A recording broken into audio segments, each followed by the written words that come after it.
saluer dans le nom du Seigneur Jésus.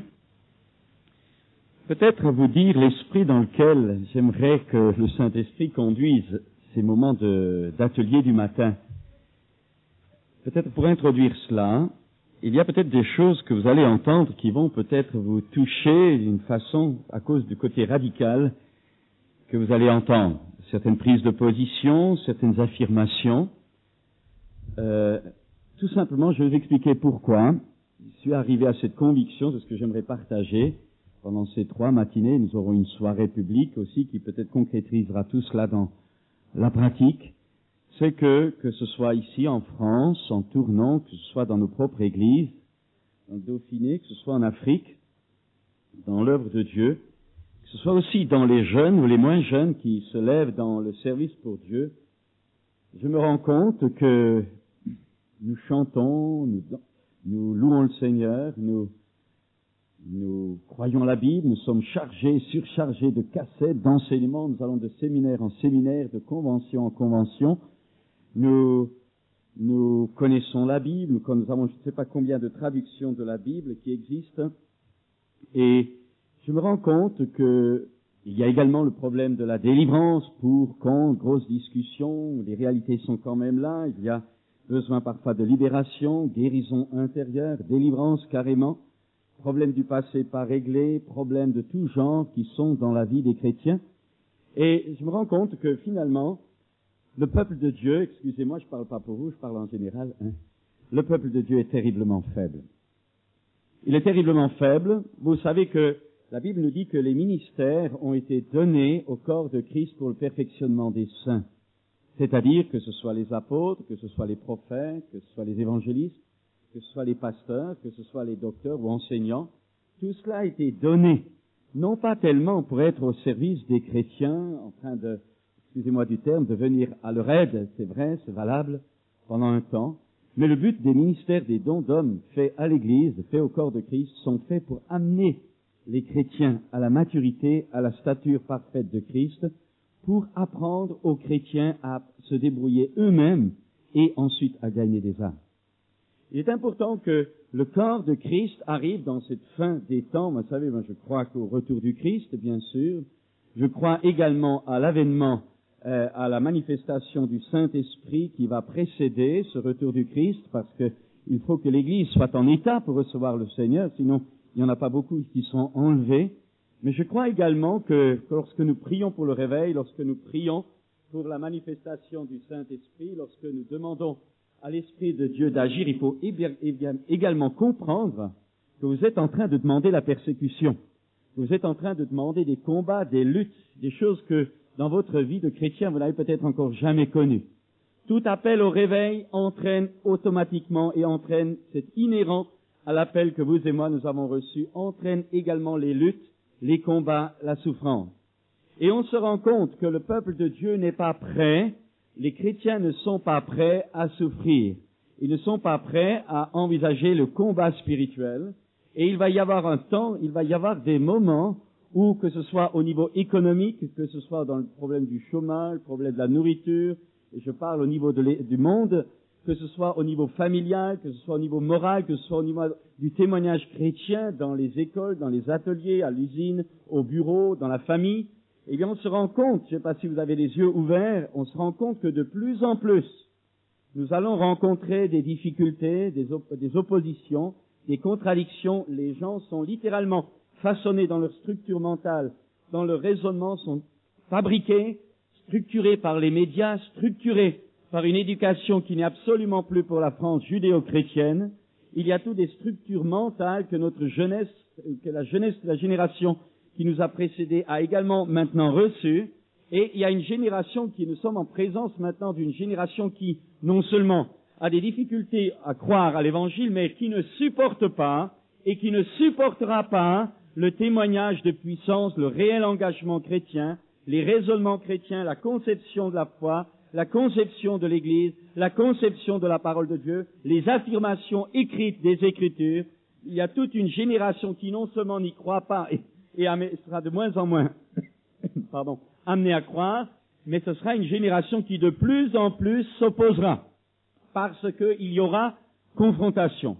Confrontation inévitablement parce que le monde dans lequel nous vivons, les structures de vie, la moralité, la désintégration familiale, la désintégration morale, la désintégration civique, la désintégration également spirituelle, a non seulement dévié, nous a amené à une déviation par rapport à la connaissance profonde de Dieu dans laquelle j'aimerais vous amener, mais a également ouvert les portes, et ça il faut le comprendre, a également donné accès dans les pensées, dans les raisonnements, dans les corps, dans les structures intérieures, dans les foyers, dans les familles, père, mère, mari, femme, parents, enfants, parents, chefs, responsables, autorités de l'État, autorités religieuses, autorités familiales. Il y a eu accès à des puissances qui se sont infiltrées, qui s'infiltrent de plus en plus dans un mélange de séduction, et ce qui va amener comme conséquence que les pensées vont être de plus en plus liées, que nous n'avons pas seulement à combattre pour amener les pensées captives à l'obéissance de Christ, pour amener un changement de structure mentale chez les gens, mais nous avons également à combattre contre des puissances d'oppression, d'aveuglement, de séduction, de facilité, qui sont là et qui ont pénétré et qui pénètrent de plus en plus, non seulement dans notre génération, mais j'ose le dire, excusez-moi du terme, mais j'ose le dire de plus en plus dans le peuple de Dieu. Nous vivons une société de facilité, une société où tout vient rapidement, vous mettez une pièce de 3 francs ou 5 francs ou 1 franc et vous avez votre gobelet de café, c'est le café instantané. Nous vivons au siècle de l'électronique et on se rend compte maintenant que les chrétiens cherchent Dieu, ils veulent que Dieu se manifeste en quelques instants par une imposition des mains, par une parole prophétique, par une parole de connaissance. On veut que Dieu soit instantané. On est en train de plier Dieu à notre rythme à nous. On est en train de créer un Dieu qui ne correspond plus au Dieu non seulement de la Bible, mais au Dieu vivant qui agit encore maintenant. On a réduit Dieu à un ordinateur spirituel. On agit avec Dieu avec des lois spirituelles, avec des concepts spirituels, avec des raisonnements spirituels. Tu fais ça, tu vas avoir ça. Tu loues, tu vas avoir la victoire. Tu jeûnes, tu vas avoir la victoire. Tu intercèdes, tu vas avoir la victoire. Tu prononces des paroles positives, tu auras la victoire. On a remplacé finalement, mais on a remplacé la relation profonde, personnelle avec Dieu, qui ne se reçoit et ne se vit qu'en prenant du temps avec Dieu. On l'a remplacé par des rythmes, par des principes de vie. On l'a remplacé par des clés, on appelle ça des clés spirituelles. On pratique ces choses. Et je voudrais maintenant aller plus loin. Quand ces choses sont faites dans l'Esprit de Dieu, sont faites dans la communion avec Dieu, quand en réalité c'est l'Esprit de Dieu en nous qui nous amène à vivre ces principes, cela est bon, parce que la vie divine n'est pas une vie de principes, mais elle se manifeste au travers de certaines manifestations qui ne sont pas des principes, mais qui sont la vie. La vie apporte la louange. La louange crée la vie, mais à condition que la louange soit la louange du cœur, que tout cet ensemble-là soit le produit et le travail du Saint-Esprit au fond de nous-mêmes. Et je vais dire quelque chose qui va peut-être vous étonner. Vous savez que, je suis souvent confronté au problème de la sorcellerie en Afrique. Vous savez, l'autre jour, nous avions organisé un séminaire international à Bangui, et il y avait 8 nations qui étaient là, il y avait des milliers de personnes dans le stade, et ce qui était intéressant, c'est qu'il y avait un sorcier pygmée qui s'était converti. Sa mère, sorcier de père en fils, de mère en fille, parce que sa mère était sorcière. Et bien tout gosse, il apprenait à manger de la viande humaine, buvait du sang, baignait dans des bains rituels avec des fétiches, etc. Très vite, très gosse, il a appris que Satan était le vrai Dieu. Très vite, il a appris également à se dédoubler, à sortir de son corps. Et ce garçon, tout jeune, quand sa mère, elle, avait des pouvoirs pour guérir la stérilité. Et quand il s'est marié, il a découvert que sa femme ne pouvait pas avoir d'enfants. Et vous savez, en Afrique, c'est quelque chose de terrible. C'est une malédiction parce que la femme, c'est fait dans la mentalité générale, c'est fait pour des enfants. Et combien de femmes qui viennent à nos impositions des mains demandant que Dieu leur donne des enfants parce que le mari va prendre une autre femme après. Et toute la famille pousse à cela parce que les enfants, c'est une bénédiction. Et la femme qui n'a pas d'enfants, c'est un opprobre terrible. Et il raconte que sa femme étant stérile, sa mère a essayé donc toutes sortes de pratiques pour amener sa femme à enfanter, rien n'a fait. Et un jour, un évangéliste est passé là, dans le village pygmée, et a prié, il a entendu, sa femme est approchée, il a prié pour sa femme, elle a été guérie de sa stérilité et elle a enfanté un enfant.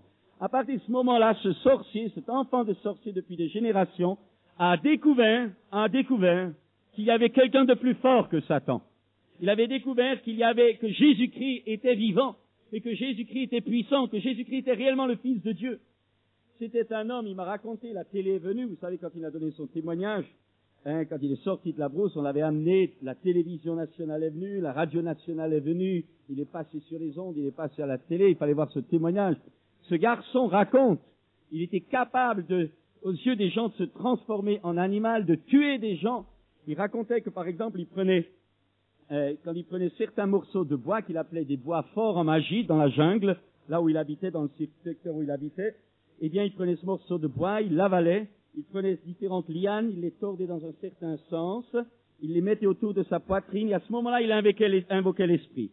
L'esprit de serpent, l'esprit d'éléphant, l'esprit de lion ou de léopard, les animaux qui étaient dans la région. Et à ce moment-là, il racontait qu'il invoquait cela, soit pour démontrer sa force par rapport aux villageois pour qu'ils aient peur, soit pour détruire quelqu'un, mais qu'on attribue le meurtre à un animal, soit tout simplement parce qu'il était attaqué dans certains moments dans la forêt, que voyait un animal dangereux, et à ce moment-là, il invoquait cet esprit, et aux yeux des gens, et aux yeux des animaux, il se transformait visiblement dans cet animal. Et il raconte, il y a eu des témoignages comment il a tué des gens qui voyaient un éléphant tué, ils voyaient un lion tué. J'ai eu des témoignages d'évangélistes engagés dans l'œuvre de Dieu qui m'ont raconté ça, ils ont assisté de leurs propres yeux.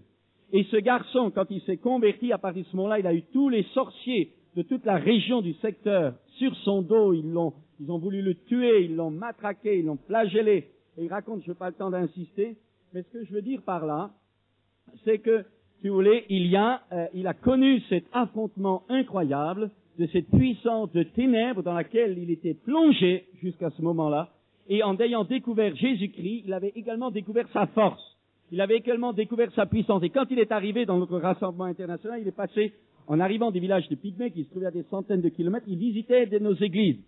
Et il nous a raconté qu'il comprenait pas que dans certaines églises, il n'y avait pas de miracle, il n'y avait pas de guérison, il n'y avait rien. Il dit, mais c'est quoi votre Jésus? Une relation personnelle avec un Dieu vivant, avec un Seigneur vivant, avec un esprit qui agit, avec un esprit qui convainc de péché, avec un esprit qui éclaire, avec un esprit qui agit, avec un esprit qui sauve, avec un esprit qui chasse les démons, avec un esprit qui guérit, avec un esprit qui manifeste la gloire de Dieu.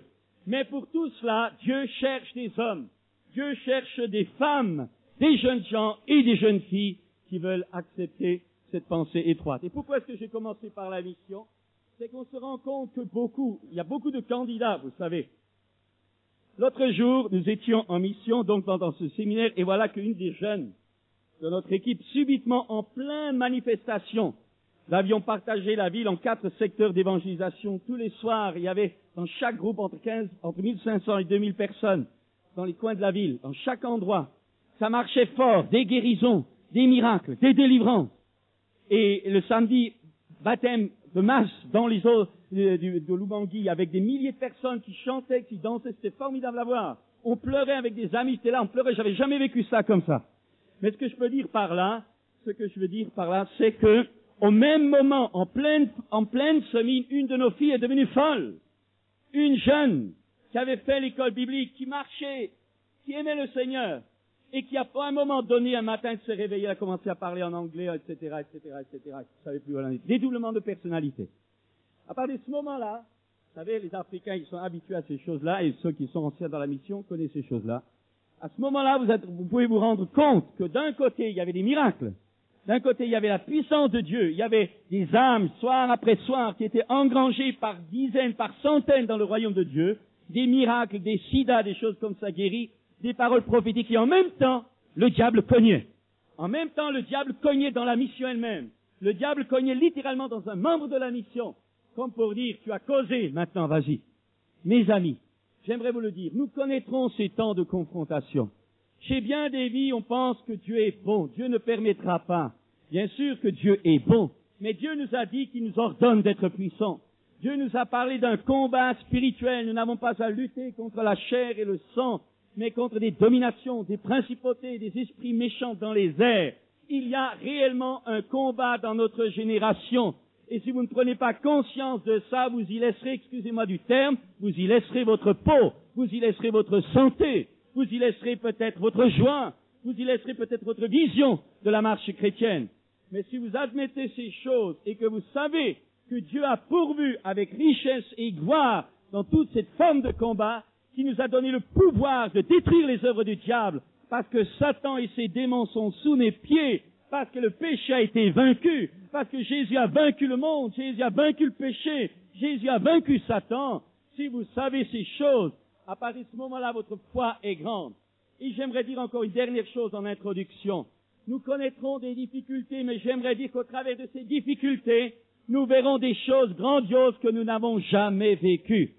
Face au déferlement de mal, là où le péché abonde, la grâce de Dieu va surabonder.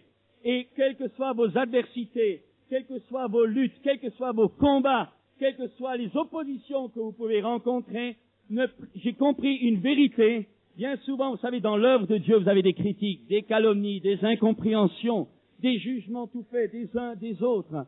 Vous avez de l'adversité parce que le diable cherche à vous décourager. Et pendant tout un temps, lorsqu'il y avait des adversaires, je priais, Seigneur, enlève-les, Seigneur, enlève-les. Et j'ai découvert une vérité que je vous partage simplement, c'est que Dieu n'enlève rien du tout. Bien souvent, Dieu n'enlève pas. Mais qu'est-ce qu'il fait? Il dresse une table en face de nos adversaires. C'est-à-dire que j'ai découvert que là où la difficulté et l'opposition est là, Dieu me donne une onction supplémentaire. Au lieu d'enlever l'épreuve, Dieu me donne quelque chose de plus. Dieu me donne une onction de plus. Dieu me donne une capacité plus. Dieu me donne un plus au travers de l'épreuve de l'opposition. Et j'aimerais vous dire ce qui va se passer. La pluie de l'arrière-saison à laquelle nous croyons tous, cette pluie va venir pour des hommes, pour des femmes décidés à surpasser le mal, à surpasser la destruction du malin et à proclamer envers, malgré et contre tout, parce qu'ils sont loin de la puissance de Dieu, que Jésus-Christ est Seigneur, à la gloire de Dieu le Père.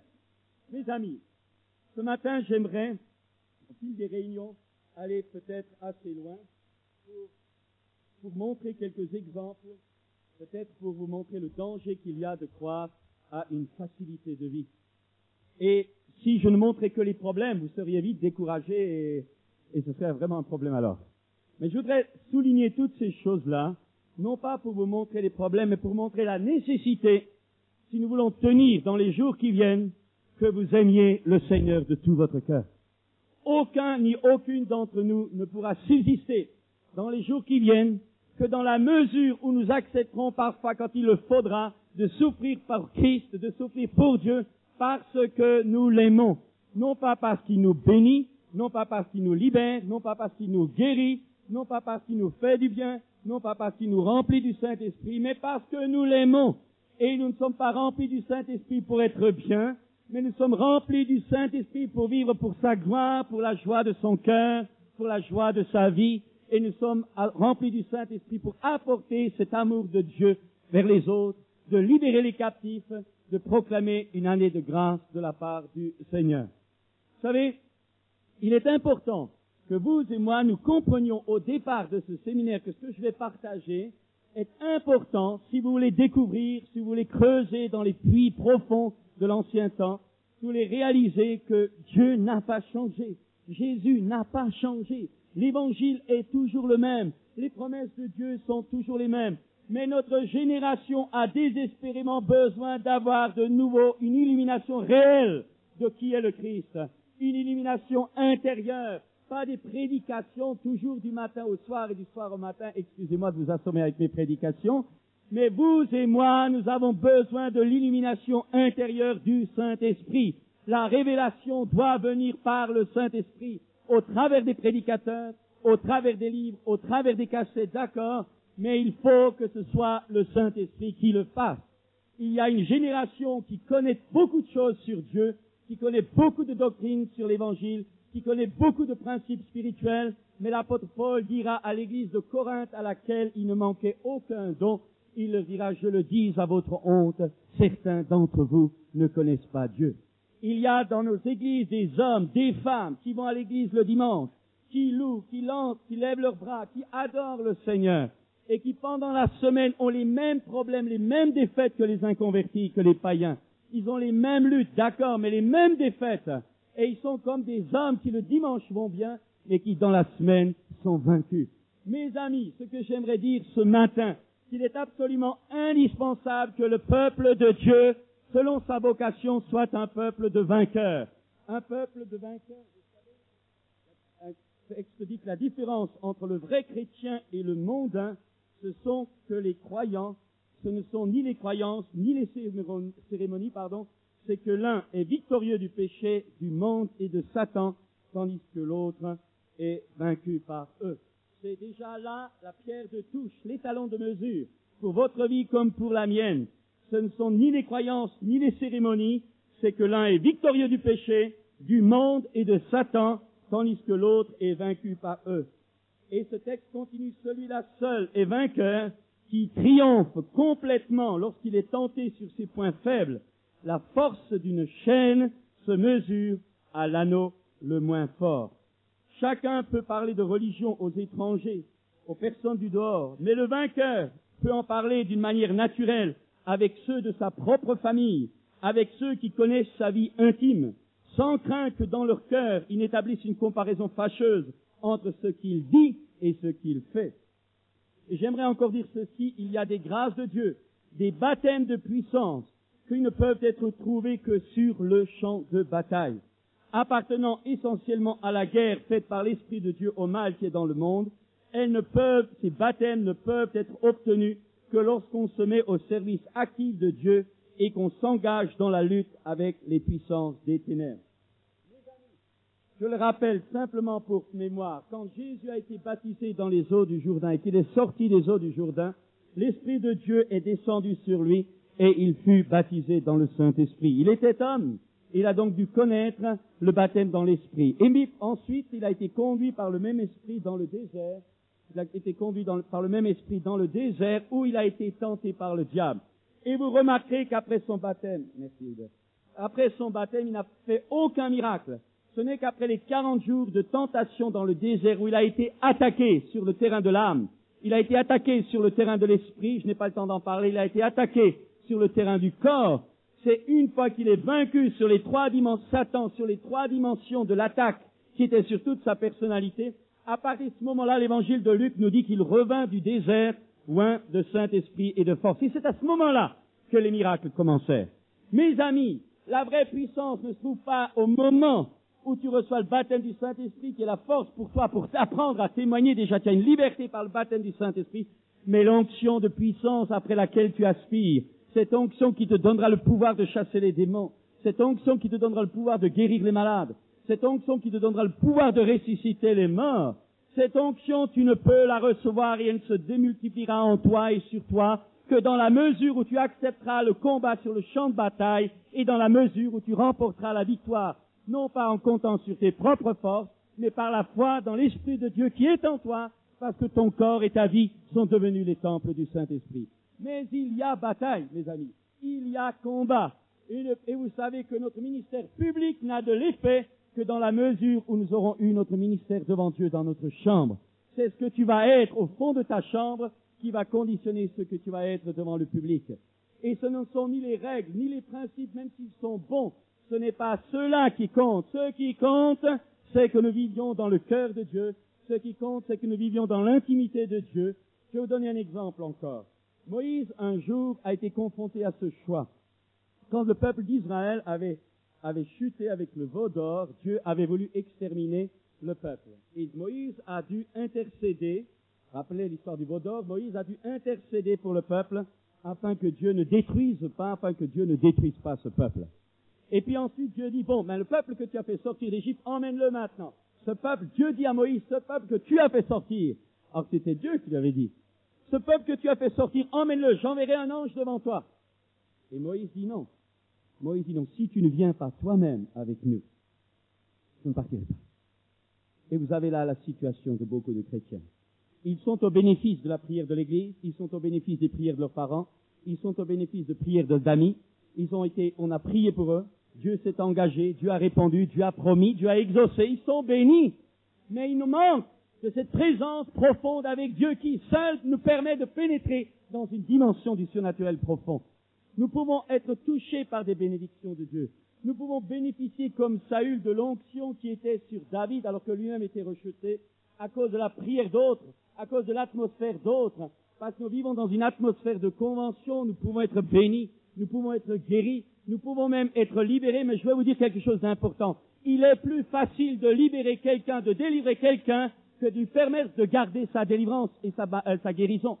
J'ai réalisé dans mon ministère que chasser un démon, c'est assez facile, mais empêcher le démon de revenir avec cet autre dans la personne dans laquelle il était chassé, cela est beaucoup plus difficile parce que tout dépend là de la relation que cette personne a avec Dieu et avec elle-même. Et cela, Moïse a dit, si tu ne viens pas toi-même avec nous, eh bien je partirai pas, nous ne partirons pas, ne nous envoie pas. Mes amis, je voudrais, au travers de ces quelques jours, que le Saint-Esprit vous fasse pénétrer dans la présence de Dieu, pas dans des concepts sur Dieu, pas dans des raisonnements sur Dieu, pas dans des lois spirituelles, mais dans la présence de Dieu lui-même. Que l'onction du Saint-Esprit ne soit pas une manifestation que nous croyons, mais que l'onction soit réelle, qu'elle soit puissante, qu'elle envahisse tout notre être, esprit, âme et corps. Et vous savez pourquoi je vous ai dit tout cela tout à l'heure? Je vous parlais de ce sorcier. Et il y a une chose que nous devons comprendre.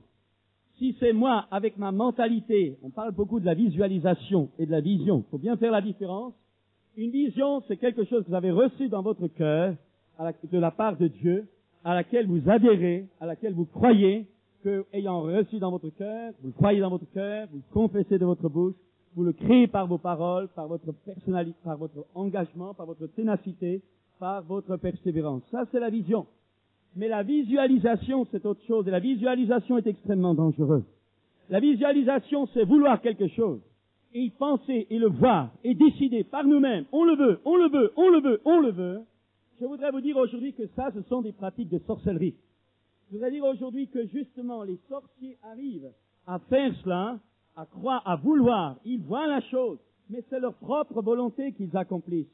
Et parce que ainsi leur propre volonté dirige leur propre esprit, se soumettant ainsi aux puissances démoniaques, ils arrivent à réaliser des choses qu'ils ont voulu, qu'ils ont vues, et ça s'appelle la visualisation. Et il y a une différence entre nous et cela. Nous recevons les visions dans la communion avec Dieu, nous recevons la vision dans le sanctuaire de Dieu, nous recevons une direction, une révélation, une vision, un objectif, un but, une vocation, un ministère dans notre prière, dans le temps pris avec Dieu par le Saint-Esprit, et une fois que nous l'avons reçu, alors nous y allons. Tandis que la sorcellerie, elle, se provoque des visions, des visualisations, voit des images mentales, elle y va de tout son cœur, je crois, j'y arriverai, et toutes les puissances démoniaques se mettent à ce moment-là à leur service. Pourquoi est-ce que je dis cela? Simplement pour vous montrer qu'il est important pour vous et pour moi d'avoir une relation personnelle avec Dieu. Nous ne pouvons pas approcher Dieu sur le terrain de nos pensées. Nous ne pouvons pas toucher Dieu sur le terrain de l'intellectuel. Nous ne pouvons pas toucher Dieu sur le terrain de nos émotions, car Dieu est esprit. Dieu est esprit, Dieu n'est pas fille. Nous ne pouvons pas toucher Dieu avec nos sens. Nous ne pouvons pas aller à la rencontre de Dieu avec nos sens. Nous allons à la rencontre de Dieu par notre esprit. C'est dans notre être intérieur, notre esprit, que le Saint-Esprit est venu apporter Christ. C'est par notre être intérieur, notre esprit, que Dieu nous parle et nous conduit. Et c'est la marche de Dieu passe par notre esprit et ensuite envahit notre corps. Et c'est vrai que notre corps va être touché. C'est vrai que nos émotions vont être touchées. C'est vrai que notre intelligence va être renouvelée. Mais toutes ces choses-là ne viennent qu'après la priorité. À la base, c'est une relation spirituelle. Dieu est esprit et il demande que nous l'adorions en esprit et en vérité. Ceci étant dit, si vous ne le saurez pas encore, parce que je viens que de commencer, je voudrais, si vous voulez, que Dieu nous conduise, que l'Esprit de Dieu conduise à vous demander cela. Je voudrais que nous débouchions sur des miracles. Je crois au miracle. L'Évangile, c'est le miracle. C'est prêcher et guérir. C'est prêcher et chasser. C'est prêcher et ressusciter. Ça, je le crois. Il n'y a aucun doute là-dessus. C'est ça l'Évangile. Mais pour y arriver, puisque nous sommes beaucoup de chrétiens ici, pour y arriver, il est peut-être juste de replacer certains poteaux de direction. Et j'aimerais ce matin prendre dans la Bible quelques aspects de la vie de certains hommes de Dieu ou de femmes de Dieu, pour que ce soit un enseignement pour votre vie, pour que la mienne également, et pour que ainsi ensemble, le Saint-Esprit qui est sur nous, que nous avons demandé de descendre sur nous, nous conduise dans cette illumination intérieure pour qu'à un moment donné, quand il faudra faire quelque chose, quand il faudra recevoir quelque chose, nous le fassions dans un bon esprit, et quand nous le recevons, nous le recevons dans un bon esprit, pour que ces choses-là ne s'étiolent pas quelques semaines après, mais pour que ces choses, au contraire, deviennent quelque chose comme une source d'eau vive, qui se développera, qui jaillira, portant des fruits jusque dans la vie éternelle. Si vous voulez, ce que j'aimerais, c'est ensemencer dans vos cœurs, ou peut-être rétablir certaines choses, parce que nous sommes tellement stressés par la vie, nous avons entendu tellement de sons de cloche, eh bien, il est important, comme à nouveau, de recreuser nos fondations anciennes, qui sont également des fondations nouvelles, parce que chaque génération reçoit une nouvelle illumination. Dieu n'a pas de petits-enfants, Dieu n'a que des enfants, et chacun d'entre nous, nous avons besoin d'une révélation, d'une illumination personnelle, intérieure, de la part de l'Esprit de Dieu, du Christ et du Père lui-même. Je dirais encore ceci, c'est que dans beaucoup de vies et dans beaucoup de têtes de chrétiens, il y a une confusion. Nous parlons beaucoup de Dieu, on adore le Saint-Esprit, on prie le Saint-Esprit, on prie Jésus, on adore Jésus, on prie Dieu, on adore le Père. J'ai vu que dans certains rassemblements, on appelle Jésus le Père, on appelle le Saint-Esprit Jésus, on appelle Oya. Dans beaucoup de vies ou dans certaines vies chrétiennes, il y a tout un mélange. J'aimerais dire haut et fort ce matin que Jésus n'est pas le Père, que le Père n'est pas Jésus, que le Saint-Esprit n'est ni le Père ni le Fils, mais il prend de ce qui est au Père. Et aucun dans la divinité, aucun membre de cette divinité ne vit pour lui-même. Le Père vit pour le Fils. Il veut qu'on honore le Fils. Il veut tout donner au Fils afin que tous honorent le Fils comme ils honorent le Père. Le Fils ne vit pas pour lui-même. Il vit pour le Père. Il est venu non pas pour faire sa volonté, mais la volonté de celui qui l'a envoyé. Il dit, mon Père m'exauce toujours parce que je fais toujours ce qui lui est agréable. Il vit pour le Père. La troisième personne de la divinité, le Saint-Esprit, lui également, ne parle pas de lui-même. Il n'attire pas l'attention sur lui-même. Il présente le Père, il présente le Fils. Il sonde des profondeurs du Père. Il révèle le Père, il révèle le Fils. Il est celui qui agit de la part du Père et du Fils. Et quand il parle de la part du Père, il est l'Esprit du Père. Quand il parle de la part du Fils, il est l'Esprit du Fils. Quand il parle de la part de Dieu, il est l'Esprit de Dieu. Quand il parle de la part du Christ vivant, il est l'Esprit du Christ. Et nous devons comprendre que les trois personnes sont unies dans, j'allais dire, un altruisme qui est un système de vie. Et si déjà vous comprenez ça, vous pouvez comprendre quelle est la clé par laquelle les trois personnes de la divinité finalement se font du bien et s'enrichissent, c'est que chacun vit pour l'autre. Et dans la mesure où nous redécouvrirons cette vision profonde du plan de Dieu pour chacune de nos vies, c'est que notre joie, ce n'est pas recevoir des bénédictions de Dieu. Notre joie, ce n'est pas d'avoir des bons moments ou des mauvais moments. Notre joie, notre raison d'être, de vivre, c'est de vivre pour Dieu, afin que Dieu soit tout en tous. Nous ne sommes pas là pour faire seulement du bien aux hommes. Nous ne sommes pas là seulement pour dire ce que Dieu a fait pour l'homme. Nous ne sommes pas là seulement pour dire ce que Dieu a fait dans l'homme. Nous ne sommes pas là seulement pour dire ce que Jésus a fait pour l'humanité entière. Ce ne sont qu'une parenthèse dans l'histoire. Mais nous sommes là pour dire que l'humanité a été créée pour Dieu. Que l'humanité a un Père dont elle s'est détournée, un Père dont elle ne connaît plus, un Père dont elle a faussé l'image, dont elle a créé un Dieu de remplacement. Et nous sommes là, pas seulement pour guérir les gens, nous ne sommes pas là pour les sauver seulement, nous sommes là pour les ramener dans leur position initiale du plan de Dieu, c'est que quoi qu'ils fassent, ils fassent tout pour la gloire de Dieu, parce que Dieu est un Père qui a des sentiments de Père et qui veut que nous vivions pour lui. Mes amis, c'est important, mine de rien, pendant que je parle, je dis des vérités simples mais essentielles. Jésus a dit, il y a plus de joie à donner qu'à recevoir. Et pourquoi y a-t-il tellement peu de chrétiens heureux? Pourquoi y a-t-il tellement peu de chrétiens qui sont libres dans leur corps, libres dans leur être intérieur, libres dans leur vie, face aux tribulations, face aux joies, face aux peines? Pourquoi y a-t-il tellement de personnes qui n'arrivent pas à vivre leur vie chrétienne authentique, qui est une vie de richesse, une vie de plénitude? Parce qu'ils n'ont pas compris, parce que l'Esprit de Dieu n'a pas pu leur illuminer les choses, parce que finalement ils se sont approchés de l'Évangile pour recevoir une guérison, pour recevoir une bénédiction, pour recevoir une délivrance, pour recevoir un pardon, pour recevoir une réconciliation, pour recevoir la paix, pour recevoir un foyer, pour recevoir un mari, pour recevoir une femme, pour recevoir des enfants, pour recevoir des parents. Ils sont venus pour recevoir du bien, mais je voudrais dire que ça, ce n'est que le départ, parce que Dieu nous donne ces choses, non pas pour qu'ensuite nous vivions pour nous-mêmes, mais parce que nous avons été rachetés à un grand prix. Nous devons apprendre que nous ne nous appartenons plus à nous-mêmes, mais que maintenant, celui qui vive pour Dieu. Mes amis, c'est la clé résumée, simple, très claire. Si vous voulez voir des miracles dans votre vie, je ne dis pas si vous voulez les voir par la foi, vous savez, la foi sans résultat, c'est au panier qu'il faut la mettre. Hein? Il y a trop de gens qui ont la foi et on ne voit rien du tout. Mais la récompense de la foi, c'est de voir ce qu'on a cru. Et l'évangile n'a pas changé, Jésus est toujours le même. Les guérisons sont toujours pour aujourd'hui. Également aujourd'hui, nous devons chasser les démons. Également aujourd'hui, nous devons ressusciter les morts. L'évangile est le même, Jésus est le même, la puissance de Dieu est le même. Seulement, nous devons revenir tout simplement à cette consécration totale qui, au lieu d'être un traumatisme pour bien des chrétiens, un fanatisme étroit pour bien d'autres, est tout simplement la porte par laquelle vous et moi, nous pouvons entrer dans de grands pâturages. Je vais prendre un premier exemple, c'est l'histoire du mont Morija dans Genèse 22, verset 1. On ne va peut-être pas le lire pour gagner du temps. Je résume le récit. Vous savez que Abraham avait eu un fils, et un fils unique. D'abord, il avait eu un fils de sa servante Agar, qui est Ismaël, et puis plus tard, Dieu lui montre que non, le fils de la promesse, ça va être Israël, le fils de Sarai, sa femme. Et à ce moment-là, cet enfant grandit, il naît, donc c'est l'enfant du miracle, c'est l'enfant de la promesse. Et puis à un moment donné, eh bien, c'est l'heure du test. Et Dieu parle à Abraham, Abraham, me voici. Abraham avait appris à dire me voici. Et Dieu lui dit, donne-moi ton fils, ton unique, celui que tu aimes, Isaac. 4 points. Donne-moi ton fils, ton unique, celui que tu aimes, Isaac. Dieu lui demande finalement, tout simplement, ce qu'il lui avait donné. Et là, vous avez une vérité incroyable, on pourrait appeler ça la montagne du sacrifice, où déjà, première chose qui est là, c'est que Abraham doit passer par le test.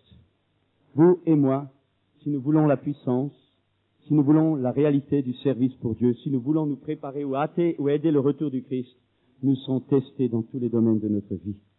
Vous serez testés dans le domaine de votre engagement personnel, vous serez testés dans les priorités de votre foyer, où vous choisirez votre famille, où vous choisirez l'œuvre de Dieu. Vous savez, je voudrais dire quelque chose, on va enfoncer des portes ouvertes, vous jetterez à la rue après. Je ne pense pas, et je n'engage que moi, je ne pense pas que ce qui nous vient souvent d'Amérique, sur ce terrain-là, il y a des bonnes choses, il y a certaines choses qui ne se pensent pas être bibliques.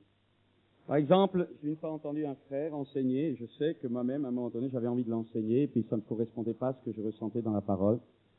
On vous dira, tu aimes Dieu en premier. Ensuite, tu aimes ton foyer, ta famille. Ensuite, tu aimes l'œuvre de Dieu, l'Église. Ensuite, tu aimeras comme ça se manifestera.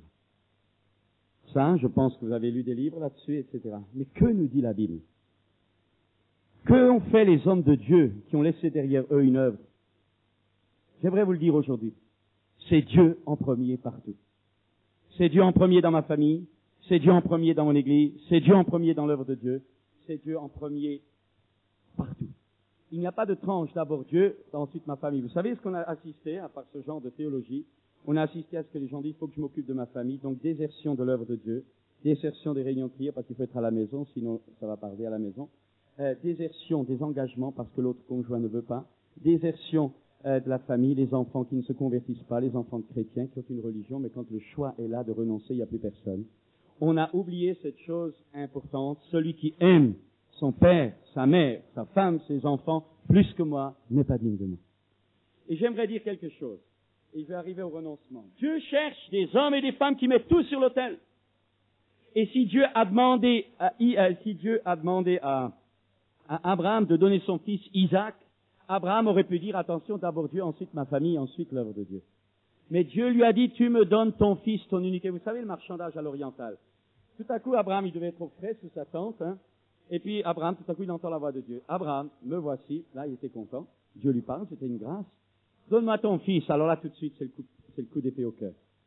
Et vous avez le marchandage d'Abraham. Le marchandage, Comment, Seigneur, ton fils? Tu sais bien que j'en ai 2. Vous savez, quand vous savez que Dieu vous demande quelque chose, vous n'avez pas envie de le faire, C'est pire que les commissions que votre maman vous a demandées autrefois. Mais Seigneur, j'en ai 2. Alors Dieu continue, puisque tu commences à jouer avec moi, je continue. Ton fils, ton unique. Oh, mais Seigneur, tu plaisantes, ton unique, j'en ai 2. Et Agar, tu l'oublies. Celui que tu aimes. Alors là, vous savez, ça devient de plus en plus précis parce que c'était le chouchou.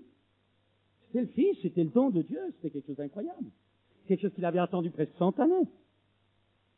celui que tu aimes. Et Abraham discute encore. Vous voyez, dans son cœur, il en puisse se passer des choses. Alors Dieu termine. Isaac, un point, c'est tout. Précis, terriblement précis. J'aimerais vous dire que le commencement d'une vie profonde commence par accepter de mettre sur l'autel de Dieu n'importe qui, n'importe quoi, n'importe où et n'importe quand. Et si vous n'êtes pas prêt à cela, vous ne pourrez pas voir la puissance de Dieu après laquelle vous aspirez. Vous savez, Dieu lui-même a accepté cela. Jésus lui-même a accepté cela.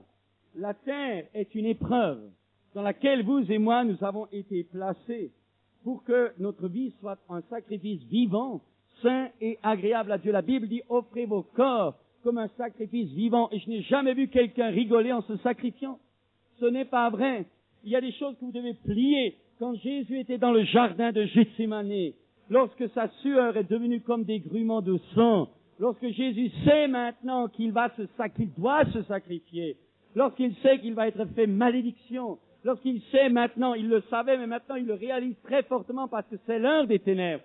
C'est l'heure où toute la pression des ténèbres veut l'arrêter. Maintenant il réalise, et c'est tellement fort son choix, c'est tellement dur son choix. Il faut qu'il plie sa volonté, il faut qu'il plie son humanité dans laquelle il s'était incarné, il faut qu'il la plie par un acte volontaire, par un acte de crucifixion, par un acte de mise à part volontaire. Il faut qu'il plie cette nature, il faut qu'il dise non pas ce que je veux, mais ce que toi tu veux. Et ça lui fait sauter les vaisseaux sanguins. J'aimerais dire quelque chose. Si vous attendez que Dieu vous donne envie de faire certaines choses, vous ne le ferez jamais. Alors on dira Dieu est le Dieu du vouloir et du faire. Dieu est le Dieu du vouloir dans ce qu'il veut que tu veuilles. Plier ta volonté qui veut l'inverse. Ce n'est jamais facile de s'engager avec Dieu. Ce n'est jamais facile de s'engager dans la foi. Ce n'est jamais facile de lâcher son travail rémunéré. Ce n'est jamais facile de ne pas avoir de maison. Ce n'est jamais facile de ne pas avoir des aides. Ce n'est jamais facile de dépendre uniquement de la grâce de Dieu. Ce n'est jamais facile que de compter que sur Dieu. Ce n'est jamais facile d'être rejeté par les autres. Ce n'est jamais facile d'être incompris par les autres. Mais c'est toi qui choisis ou tu refuses. C'est pas Dieu qui choisit à ta place. Dieu met devant toi. Pourquoi y a-t-il tellement de gens qui parlent en langue et tellement peu de gens puissants? Vous avez posé la question. Tout le monde parle en langue maintenant. Mais c'est pas ça la puissance. Mes amis, Dieu appelle, Dieu promet. Mais vous devez croire, et c'est vous qui devez obéir. Dieu appelle, Dieu promet, c'est nous qui devons croire, et c'est nous qui devons obéir. Dans Hébreux 11, vous avez tout le récit. Nous avons tout le récit de ces gens-là qui ont vécu des choses extraordinaires avec Dieu, fermèrent la gueule des lions, éteignirent la puissance du feu, vainquirent à la guerre, récupérèrent leur mari pour une sorte de résurrection, etc. Vous connaissez tout ce chapitre 11. Mais nous, souvent, on ne pense qu'à ça. Mais le chapitre 11 se termine par là. Elle dit d'autres, dénués de tout, lapidés, sciés, torturés, eux dont le monde n'était pas digne. Des pauvres types humainement parlant. Et ceux-là, vous croyez que Dieu n'était pas avec eux? Au contraire, il était plus encore avec eux. Eux dont le monde n'était pas digne. Mes amis, j'aimerais vous dire que si dans nos vies, il y a un combat. Dans nos vies, il y a des luttes. C'est vrai que Dieu a fait des promesses de guérison, promesses de libération. Mais dans ces choses, Dieu nous a également dit qu'il nous libère pour ensuite nous battre. Et dans la bataille contre le malin, dans la bataille contre ceux qui cherchent un chemin de facilité qui les conduira en enfer, eh bien, malgré leur titre de chrétien, eh bien, vous aurez de l'opposition et ce n'est pas facile d'accepter cela. Vous perdrez des membres de vos familles, vous perdrez des membres proches, vous perdrez des amis, vous perdrez ceux sur lesquels vous comptiez le plus. Mais dites-vous, quand ça arrive, c'est normal. Tu n'es pas plus que le maître, tu n'es pas plus que le maître, tu n'es pas plus que le maître. Et tout ici l'accompli sera comme le maître. Et vous ne tiendrez pas, vous n'accepterez pas si vous n'aimez pas le Seigneur de tout votre cœur. Vous ne tiendrez pas si vous n'aimez pas le Seigneur de tout votre cœur. Et comment est-ce qu'on peut aimer le Seigneur de tout son cœur? Il faut d'abord qu'il vive dans notre vie. Et c'est pour cette raison que tous les chrétiens qui ne sont pas réellement nés de nouveau, tous les chrétiens qui ne se préparent pas à cette plénitude de l'esprit, tous les chrétiens qui ne passent pas là, un jour la tourmente les prendra et il ne restera plus rien. Ce n'est pas moi qui le dis, beaucoup de choses dans la Bible le disent. Je voudrais encore dire ceci, j'ai un petit peu une entrée un peu difficile, pour vous situer un peu, mais je crois que si vous suivez cette vision des choses, vous allez voir la puissance de Dieu agir. Là, au milieu de nous, elle va venir. Aucun doute là-dessus. Mais le feu de Dieu j'aimerais le dire, nous le verrons au Mont Carmel, le feu de Dieu ne descend jamais sur un autel vide. Ce n'est que dans la mesure où vous montez vous-même sur votre autel que le feu de Dieu viendra vous consumer. Et c'est important ça. Alors, eh bien, aimez Dieu, il faut naître de nouveau. Vous ne pourrez pas vivre une vie chrétienne si vous n'êtes pas né de nouveau.